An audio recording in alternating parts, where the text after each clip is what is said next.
singabo abogogo nomkhulu nabofowethu nodadewethu esibacela ukuthi basondele kwezempilo ukuze bathole ukubhekeleleka nokunakekeleka kwezempilo ngoba namhlanje sizoqwashisana sihlolane impilo yethu ukuthi kwesiphi isigaba sasondezwa udokotela siyanibingelela bese sibingelela ubuholi bethu beregion ngale ngaseqaleni ngizocela nje ngemvume kazonal organizer ukusala sengena mhlawumbe kwi-introduction yabantu abasihambele ukuze mhlawumbe kungene kube kanye ngisuke ngiyabingelela nonke njengoba bese ngishilo-ke ngizocela ukuqala ngale ngasesandleni sami sokudla sino deputy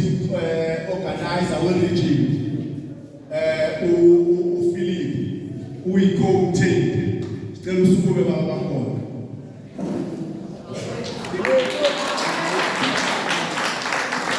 that's what is our product complete ubuya la e-passport ngula Zulu mase ngibone ngathi ngiyakhohlakala nange kufanele nimkhumbuze ukuthi hayi kwendoda naku la uphuma khona kodwa sibone ngathi umkhoda ukasikhohlwa-ke manje mandla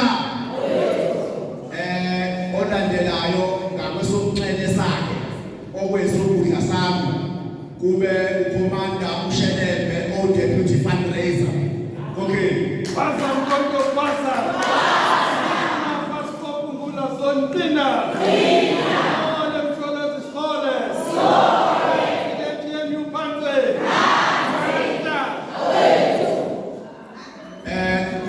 ngokuzikhethela kwami ngeke ngisacela imvume ku-organizer le ngizojoba nje kakhulu ngize la eduze kwami isizathu sami sokujoba ngize eduze kwami ngizothula ubaba uNyamboza oyimember ye-legislature eparlamente lethu laKwaZulu-Natal yibo labo esibathembile ukuthi bazosilandela nje iprovince yethu ngokukhulu ukushesha kakhudlwana kunalo abanye abantu abaphezulu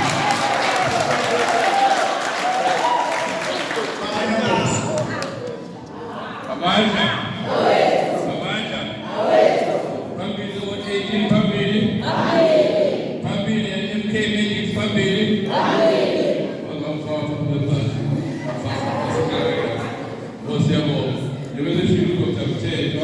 Yes, ngimembe we-legislature, but namhlanje ngihamba nama-MP Medics. Ngilida i-province kuma-MP Medics. Ngihamba nabozakwethu la abaqhamuka eGauteng.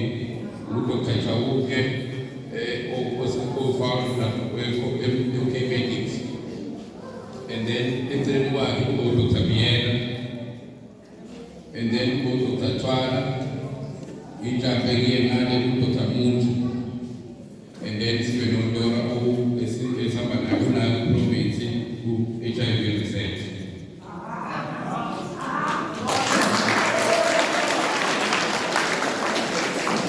Angazi ukuthi ngena ukuba ukuthi siqale la ngo-18 mhlawumbe neno ukuba ba-organizer ukuthi kwe-18 sasibethela siqale le-wodi inetshata ke ngo-18 ngoba iwodi lokuqala livakashelwa ma-MK Medics eKZN so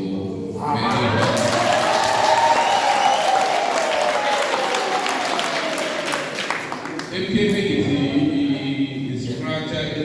i-structure awukuthi ungenayo i-health sesingafuthi ngokwesikushoyo yonke esifuna ukuyenza uzabalazi wethu awunalokhu unalo esizoshonelwa ngakho kuletheni so kubaluleke kakhulu ukuthi maintain i-health yethu. Two, now usemzabalazweni uyakhohlwa nokuphuza amanzi nokugoyiwe ukhohlwe kwindawo ekunikele ngawo wonke uzunikele nangamzimba wakho so enye izinto esizobesilwa nayo kakhulu ukungena sithi silwa nawo wonke ushili esifuna uku-achieve but we must maintain i-health yethu. Two, we cannot do anything in our health society. There's no economy component of our health. There's nothing in our health in our health. Kanti ke yinye izinto i-GP uLGNU abayithethe kakhulu. I think umuntu omnyama ubukela eceleni nakukhona kwezehealth. Kubuhlungu kakhulu ukuthi uzothi uye ekhaya uye eklinikhi bekulande uyele bathi abekho amaphilisi. Uze emsakazweni umphilisi ke nakhona amaphilisi. Then uyibuza ukuthi hamba incintshelwane amaphilisi. Nakuthiwa khona amaphilisi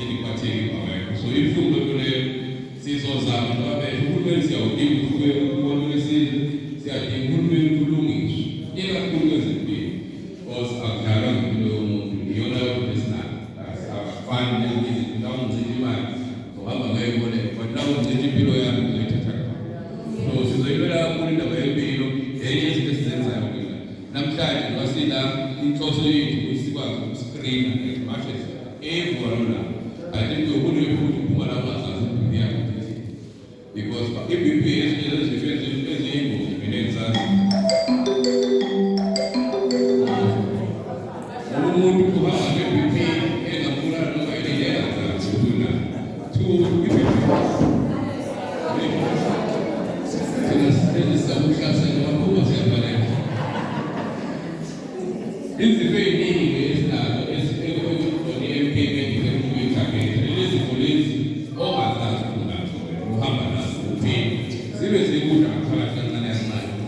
usuke ukubulala after 10 years, 15 years, ukhona emzimbeni wakho, but ungazami ukuhamba nawo. So sizozama ngayo indlela kuyena si-reach out as much as we can kubantu abaningi. Siba-screene siyibone lezi zinto zikhona uma sikuthola unazo sikwazi ukurifeya endaweni efanele.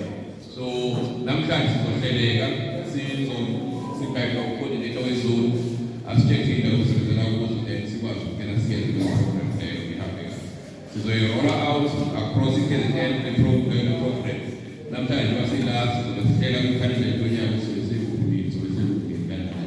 and also siyafisa ukungena nama-programs eninawo ne-ward or ne-SMEC sizokwazi ukusiza kuyo yonke iprogram ekhona sinilekelele ukwazi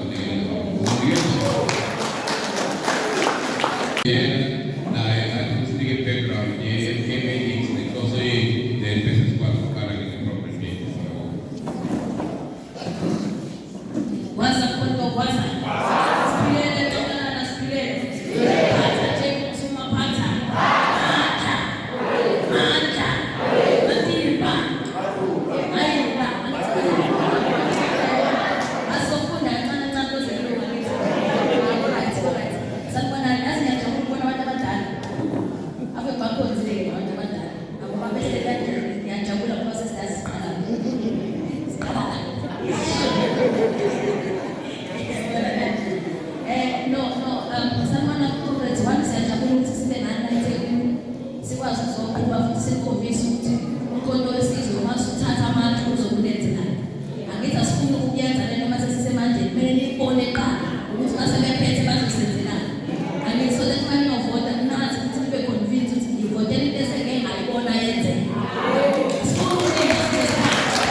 So let's